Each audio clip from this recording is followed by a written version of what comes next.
Hello friends, இன்றைக்கி நம்ம சூப்பரான முருங்கைக்கீரை ஊறுகாய் எப்படி செய்யலான்றதை பார்க்கலாம் வாங்க. இதுக்கு ஒரு 1/4 கிலோ சின்ன வெங்காயம், 1/2 கப்பு முருங்கைக்கீரை.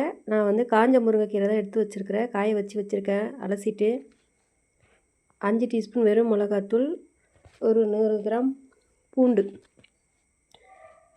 இதெல்லாம் தோல் உரித்து தனியாக தட்டில் எடுத்து வச்சுக்கலாம். இதுக்கப்புறம் அந்த தோல் உரித்த வெங்காயம் அலசிட்டு ஒரு மிக்ஸி ஜாரில் போட்டு,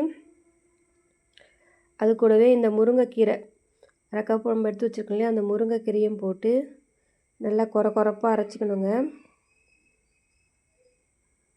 இது ரொம்ப நைஸாக அரைக்க வேணாம், கொரப்பாக அரைச்சாலே போதும். இங்கே பாருங்கள், இந்த பதத்துக்கு அரைச்சா போதும். ரொம்ப நைஸாக அரைச்சாலும் நல்லா இருக்காது. அந்த வெங்காயமும் அந்த முருங்கைக்கீரையும் நம்ம வாயில் வந்து கடிப்படுற அளவுக்கு அரைச்சா போதும். இதுக்கு ரொம்ப தண்ணி ஊற்றி அரைக்க வேணாம், கொஞ்சம் பேஸ்ட்டு பதத்துக்கு அரைச்சாலே போதுங்க.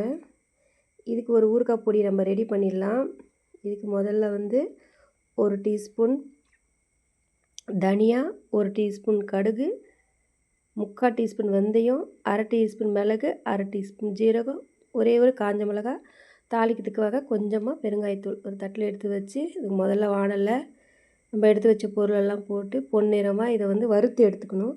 இது வறுத்த பிறகு அதை அரைச்சி வச்சுக்கணும். அதுக்கப்புறம் ஒரு வாணலில் எண்ணெய் ஊற்றி நம்ம இடித்து வச்சுருக்கிற பூண்டு போட்டு நல்லா கொஞ்சம் பொன்னிறமாக வதங்கின பிறகு பெருங்காயத்தூள் போட்டு வதக்கணும். இதுக்கப்புறம் நம்ம எடுத்து வச்சுருக்கிற மிளகாத்தூள்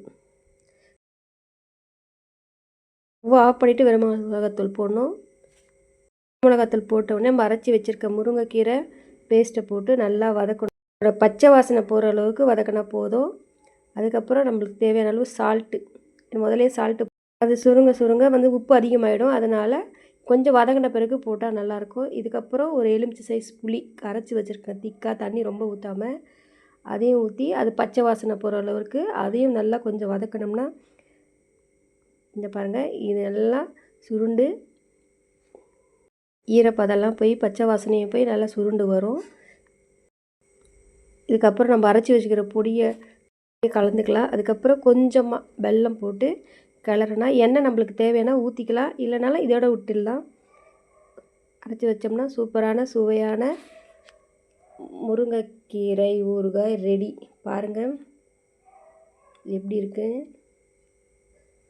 இது சாப்பிட்றதுக்குமே நல்லாயிருக்குங்க. இதை வந்து சாப்பாடு, இட்லி, சப்பாத்தி, பூரி, பொங்கல் கூட சாப்பிட்லாம், நல்லாயிருக்குங்க. தயிர் சாதம் எல்லாத்துக்குமே வச்சு சாப்பிட்லாம், அவ்வளோ சூப்பராக. நான் வந்து சாதத்தில் தான் முதல்ல போட்டு பிசைஞ்சு சாப்பிட்டேன். இந்த முருங்கைக்கீரை தெரியணுன்றதுக்காக உங்களுக்கு நான் அதை பச்சையாக வீட்டுக்கிட்ட இருந்தது, அதனால் கிள்ளி 2 கொத்து வச்சுருக்கேன். பாருங்கள் இது எப்படி இருக்குன்னு பாருங்கள்.